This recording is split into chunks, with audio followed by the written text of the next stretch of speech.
나는 편안함을 믿지 않았다. 편안함은 사람을 둔하게 만들고 몸을 나태하게 만들며 마음까지도 흐리게 만든다. 이 사실을 나는 어린 시절부터 뼈저리게 느꼈다. 집안 형편이 넉넉지 않아 늘 논밭에서 소를 몰고 흙냄새 속에서 하루를 보내야 했다.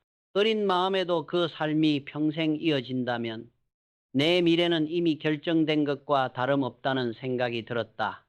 그래서 나는 결심했다. 익숙한 울타리를 벗어나 더 큰 세상을 향해 나아가야 한다고. 도시로 올라왔을 때 내 삶은 불편함 그 자체였다. 하루 세 끼조차 제대로 먹지 못했고 잘 곳이 없어 남의 헛간이나 다락방에서 몸을 웅크려야 했다. 차가운 바닥은 뼛속까지 스며들었고 배고픔은 늘 내 잠을 깨웠다. 그러나 그 불편함이야말로 내 인생의 가장 큰 자산이었다. 작은 기회조차 놓치지 않게 눈을 크게 뜨게 만들었고 작은 친절에도 크게 감사할 줄 알게 했다. 불편 속에서 살아남기 위해 나는 누구보다 빨리 움직여야 했다. 사람들은 종종 말한다. 편안한 환경에서 좋은 생각이 나온다. 하지만 나는 다르게 본다. 아이디어는 불편 속에서 튀어나온다. 막다른 골목에 몰려 더는 선택지가 보이지 않을 때 살아남기 위해 반드시 새로운 길을 찾아야 하는 순간에 인간의 창의성이 폭발한다. 심리학 연구에서도 위기 상황에서 두뇌가 평소보다 훨씬 더 민첩하게 작동한다는 결과가 있다. 실제로 스탠퍼드 대학의 한 실험에서는 사람들에게 시간 압박을 주었을 때 창의적 문제 해결력이 오히려 크게 향상된다는 결과가 나왔다. 결국 불편함은 단순한 고통이 아니라 두뇌와 정신을 깨우는 자극제인 셈이다. 이런 경험은 단순히 개인적인 차원에서만 적용되지 않는다. 우리가 잘 아는 많은 위대한 기업들도 처음은 극심한 불편함 속에서 출발했다. 예를 들어 애플은 차고에서 시작했다. 스티브 잡스와 스티브 워즈니악은 부족한 자금과 열악한 환경 속에서도 아이디어 하나로 회사를 키워냈다. 자본이 풍족했다면 과연 그만큼 날카롭게 새로운 길을 모색했을까? 아마도 아니었을 것이다. 내가 겪었던 불편함도 마찬가지였다. 돈이 없었고 기술이 없었으며 환경은 척박했다. 그러나 그 불편함이 오히려 나를 몰아붙였고 몰아붙임이 결국 새로운 길을 열게 했다. 그래서 나는 불편을 단순히 고통이라 부르지 않았다. 그것은 나를 단련시키는 훈련장이었다. 편안함은 나를 눕혔지만 불편함은 나를 세웠다. 나는 배웠다. 불편함을 견디지 못하는 사람은 작은 파도에도 흔들린다. 작은 실패에도 주저앉는다. 하지만 불편함을 견딘 사람은 거대한 폭풍 앞에서도 흔들리지 않는다. 어린 시절의 불편한 경험들은 내 안에 뿌리를 깊게 내리게 했다. 그 덕분에 나는 삶의 어떤 상황에서도 중심을 잃지 않았다. 오늘날 많은 청년들이 빠른 성공과 안정된 자리를 꿈꾼다. 하지만 나는 말하고 싶다. 편안함 속에서는 결코 진짜 성장이 나오지 않는다. 오히려 불편한 자리에 자신을 던졌을 때 거기서 배운 것들이 앞으로 평생을 버티게 하는 힘이 된다. 그것이 나를 만들었고 그것이 나를 세상과 맞설 수 있게 했다. 결국 불편함은 나의 첫 번째 스승이었다. 배고픔은 나에게 절실함을 가르쳤고 추위는 내 몸을 단단하게 만들었다. 그 모든 불편의 순간들이 내 사고를 날카롭게 갈아냈다. 나는 그 경험을 통해 깨달았다. 불편을 피하지 않는 자만이 성장한다는 것을. 도시에서 맞이한 불편함은 내게 단순한 생존의 문제가 아니었다. 그것은 인생을 바라보는 눈과 태도를 송두리째 바꿔놓는 훈련장이었다. 배고픔 때문에 허기를 달래려고 하루 종일 일해야 했고 잠잘 곳이 없어 낯선 지붕 밑에서 몸을 웅크려야 했다. 그러나 그 속에서 나는 한 가지 중요한 사실을 배웠다. 작은 친절이 얼마나 큰 힘이 되는지, 작은 기회가 얼마나 큰 가능성으로 이어질 수 있는지를 누군가 건네준 따뜻한 밥 한 공기, 낯선 이의 미소, 잠시 몸을 뉘일 수 있는 공간 하나조차도 내게는 큰 선물이었다. 그 선물들이 쌓이며 내 마음에는 언젠가 반드시 나도 다른 이에게 이런 선물이 되는 사람이 되어야 한다는 신념이 자리 잡았다. 불편 속에서 내가 배운 가장 큰 지혜는 감사였다. 풍족한 환경에서는 당연하게 여기는 것들이 결핍 속에서는 삶을 지탱하는 기둥이 된다. 감사하는 마음이 쌓이자 작은 일에도 보람을 느끼게 되었고 그 보람은 나를 더 멀리 나아가게 하는 연료가 되었다. 이는 단순히 개인적인 체험이 아니다. 사회학자들의 연구에 따르면 극심한 위기나 불편을 겪은 사람일수록 작은 기회에도 민감하게 반응하고 그것을 발판 삼아 더 큰 성취를 이룰 확률이 높다고 한다. 이와 같은 불편 속의 깨달음은 나의 행동을 바꾸었다. 나는 늘 누구보다 먼저 움직였다. 불편을 피하려 하기보다 불편 속에서 기회를 찾으려 했다. 작은 일이라도 맡으면 최선을 다했고 주어진 환경에서 새로운 방법을 모색했다. 자본이 부족하면 직접 발로 뛰어다니며 자재를 구했고 기술이 없으면 현장에서 몸으로 부딪히며 배웠다. 그런 태도가 쌓여 나중에 더 큰 일을 맡을 수 있는 자격을 나에게 주었다. 이 점에서 나는 현대 스타트업들의 이야기를 떠올린다. 실리콘밸리의 수많은 기업들이 자금 부족, 좁은 공간, 제한된 인력 속에서 시작했다. 넷플릭스 역시 처음에는 DVD 대여 서비스라는 제한된 모델로 출발했다. 하지만 그 불편한 환경에서 온라인 스트리밍이라는 새로운 길을 찾았고 지금은 세계적인 기업으로 성장했다. 결국 부족함과 불편함이야말로 혁신의 촉매제가 된 것이다. 나 역시 그랬다. 불편함 속에서 눈은 더욱 예리해졌고 감각은 더욱 날카로워졌다. 한 번의 작은 실수도 용납하지 않는 현실이 내 집중력을 극대화시켰다. 그래서 나는 늘 다른 이들이 보지 못하는 기회를 먼저 발견할 수 있었다. 편안한 환경에서는 느슨해질 수 있는 감각이 불편한 환경에서는 한순간도 흐트러지지 않았다. 그러나 불편 속에서 성장한 것은 나 혼자가 아니었다. 나는 사람을 보는 눈도 바뀌었다. 배고픈 자의 눈빛, 지친 노동자의 한숨, 추위에 떨던 사람들의 어깨 떨림 속에서 그들의 진짜 모습을 보았다. 불편함은 사람의 껍데기를 벗겨내고 본질을 드러낸다. 편안한 자리에서는 누구나 온화하고 너그럽다. 하지만 불편한 자리에서는 그 사람의 근본적인 태도가 드러난다. 나는 바로 그 지점을 관찰했고 함께할 사람을 판단하는 기준으로 삼았다. 이처럼 불편함은 나를 개인적으로 단련시켰을 뿐 아니라 내 인생의 인간관계를 선별하는 잣대가 되었다. 누군가가 작은 불편에도 쉽게 등을 돌린다면 큰 시련 속에서는 결코 믿을 수 없다는 사실을 나는 여러 차례 목격했다. 반대로 작은 불편을 묵묵히 견디는 사람은 결국 큰 고난 속에서도 함께 걸어갈 수 있었다. 그래서 나는 불편 속에서 만난 사람들과 더 깊은 유대감을 쌓았다. 그들과 함께 땀을 흘리고 함께 불편을 이겨내며 함께 새로운 길을 만들어갔다. 오늘날에도 기업 경영자들이 위기 상황에서 인재를 다시 평가하는 이유는 바로 이것이다. 평온한 시기에는 보이지 않던 진짜 힘과 태도가 불편함 속에서 드러나기 때문이다. 결국 내가 배운 것은 명확하다. 불편은 나를 무너뜨리려는 적이 아니라 나를 일으켜 세우려는 친구였다. 불편은 내 안에서 신념을 만들어 주었고 그 신념은 나를 앞으로 나아가게 하는 등불이 되었다. 그리고 불편 속에서 함께한 사람들은 평생을 함께할 동료가 되었다. 나는 알았다.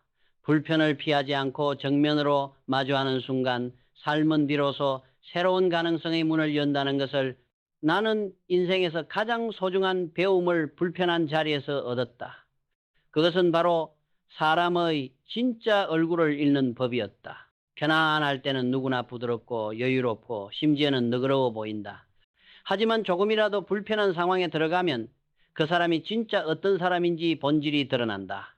배가 고플 때, 몸이 고단할 때, 미래가 불안정할 때 그때야말로 그 사람의 뿌리가 드러나는 순간이었다.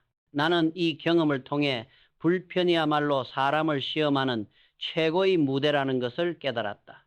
사업을 시작하고 조직을 이끌면서 나는 늘 이 원칙을 적용했다. 함께 할 사람을 고를 때 그가 가진 학력이나 말솜씨보다는 불편을 견디는 태도를 보았다.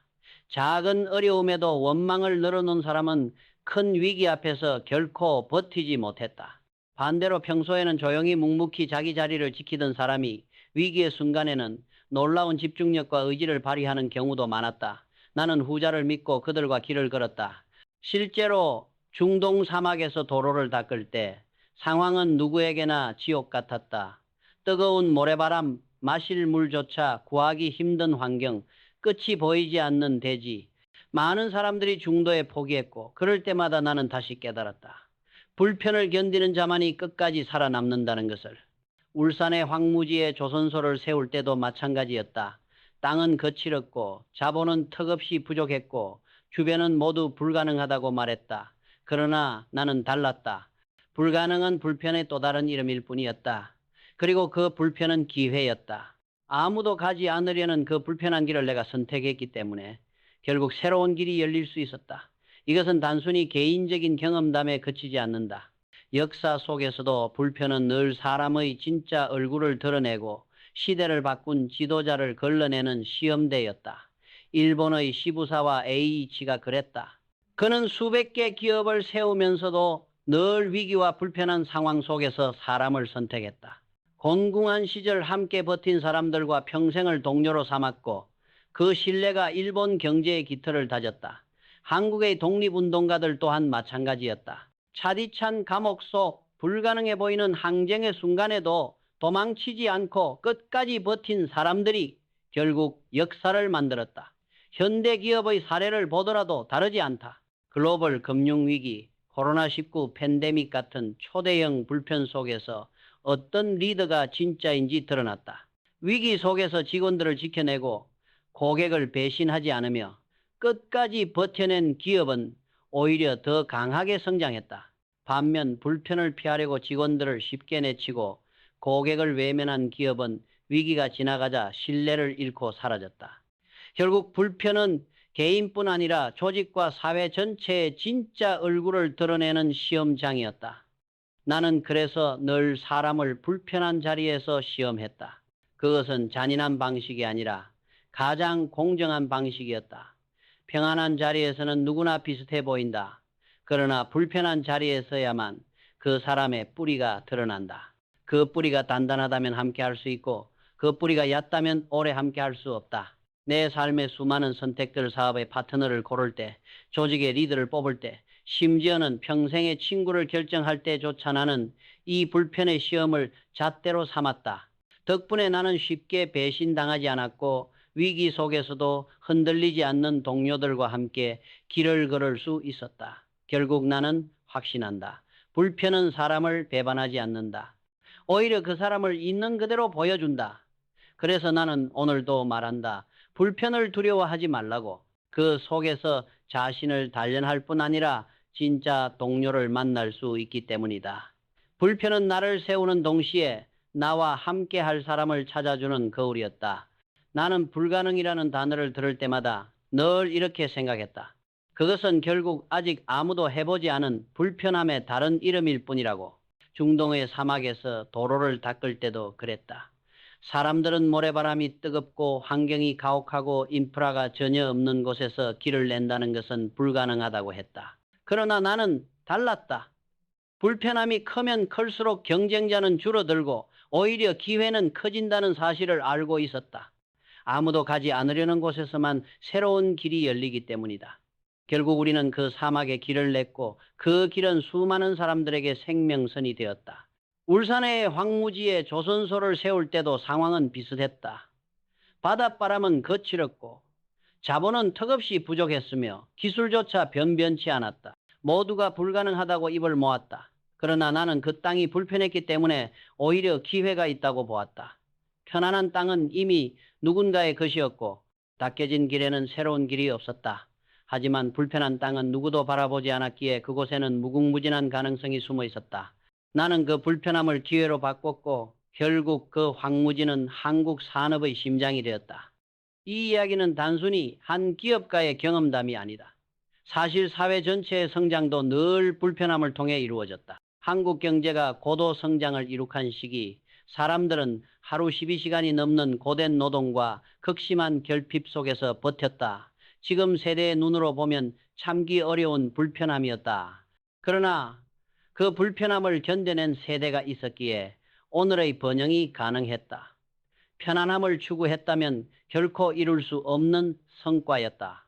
불편은 고통이었지만 동시에 새로운 미래를 열어젖힌 열쇠였다. 세계사를 돌아보아도 불편은 늘 위대한 혁신의 원동력이었다. 에디슨이 전구를 발명했을 때도 라이트 형제가 하늘을 날고자 했을 때도 모두 불가능이라는 말이 따라 붙었다. 하지만 그들은 불편함을 기꺼이 감수했다. 실패라는 불편, 조롱이라는 불편, 자본 부족이라는 불편, 그 불편함 속에서 수천 번의 시도 끝에 세상은 빛을 얻고 하늘을 날 수 있게 되었다. 결국 불편을 외면한 사람은 평범함에 머물렀지만 불편을 기회로 삼은 사람은 새로운 역사를 열었다. 나는 이 원리를 삶의 모든 선택에 적용했다. 사람들은 넓고 닦인 길을 좋아한다. 이미 많은 사람이 걸어가고 안전하고 편안한 길. 그러나 나는 그 길이 두려웠다. 그 길 끝에는 언제나 평범함이 기다리고 있었기 때문이다. 나는 좁고 거칠고 아무도 가지 않은 길을 택했다. 그 길은 늘 불편했지만 끝내 새로운 세상으로 이어졌다. 이제 질문은 우리 모두에게 돌아온다. 당신은 어떤 길을 선택할 것인가? 많은 이들이 걷는 편안한 길인가? 아니면 아무도 가지 않는 불편한 길인가? 편안한 길은 안정을 주지만 결코 세상을 바꾸지 않는다. 반대로 불편한 길은 수많은 위험과 고통을 안겨주지만 결국 그 길에서만 새로운 미래가 열린다. 불가능이라는 말은 결국 불편함 속에 숨어 있는 또 다른 기회의 이름일 뿐이다. 나는 그것을 직접 체험했고 수많은 역사가 그것을 증명했다. 그러니 당신이 지금 맞닥뜨린 불가능도 두려워할 필요가 없다. 그것은 단지 불편의 다른 얼굴일 뿐이며 그 불편을 견뎌내는 순간 새로운 길이 열릴 것이다. 나는 늘 불편함을 단순한 고생으로 보지 않았다. 그것은 나를 성장시키는 의도적 선택이었다. 편안한 길이 아니라 불편한 길을 고르면서 나는 더 나은 내일을 준비했다. 몸이 힘든 일을 택했고 마음이 흔들리는 상황에 뛰어들었으며 불확실한 길을 걸어갔다. 이 선택은 쉽지 않았지만 그 안에서 나는 세 가지 원칙을 세웠다. 첫째, 불편을 피하지 말라. 둘째, 불편 속에서 목적을 잃지 말라. 셋째, 불편 속에서 신념을 세우라. 이 원칙이 내 인생의 모든 선택을 떠받치는 기둥이 되었다. 신념은 화려한 문장이나 책 속의 교훈으로 생기지 않는다. 신념은 불편 속에서 버티는 과정에서 몸으로 체득된다. 흔들리고 실패하며 다시 일어서는 순간들이 반복될 때 마음 깊은 곳에서 단단한 신념이 자라난다. 나는 실패를 수없이 경험했다. 사업 초기에 돈이 없어 빚을 내야 했고 자재가 부족해 이리저리 부탁해야 했으며 기술이 없어 몸으로 부딪히며 배워야 했다. 그 모든 과정은 불편함의 연속이었다. 그러나 나는 알았다. 지금의 불편은 훈련이며 그 훈련이 훗날 나를 크게 만든다는 것을. 실패는 불편과 때려야 뗄 수 없는 친구였다. 사람들은 실패를 끝이라 생각하지만 나는 배움의 시작으로 여겼다.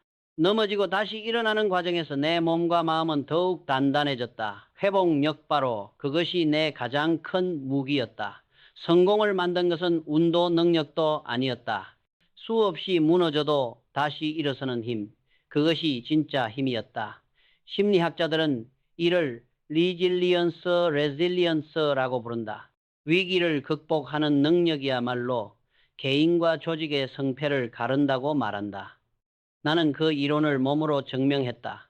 그러나 회복력은 저절로 생기지 않는다. 그것은 규율 속에서 다져진다. 규율 없는 불편은 사람을 무너뜨리지만 규율이 있는 불편은 사람을 단련시킨다. 나는 스스로에게 엄격한 규율을 세웠다. 시간을 허투루 쓰지 않았고 약속을 가볍게 여기지 않았다. 원칙을 정하면 끝까지 지켰다. 규율은 내 몸과 마음을 붙드는 기둥이 되었고 조직을 이끄는 힘이 되었다. 나는 사람을 평가할 때도 재능보다 규율을 보았다. 능력이 조금 부족해도 규율 있는 사람은 불편 속에서 버텼다.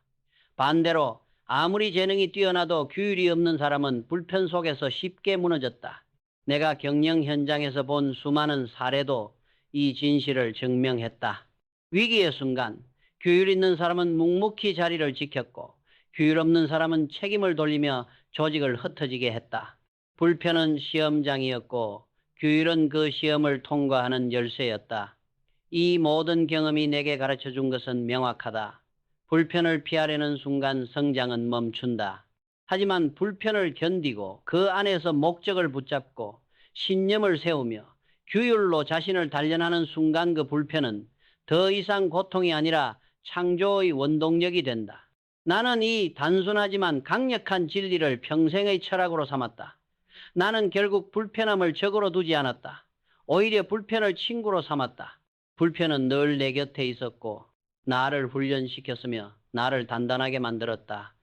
만약 내가 평생 편안함만을 쫓았다면 지금의 나는 존재하지 않았을 것이다.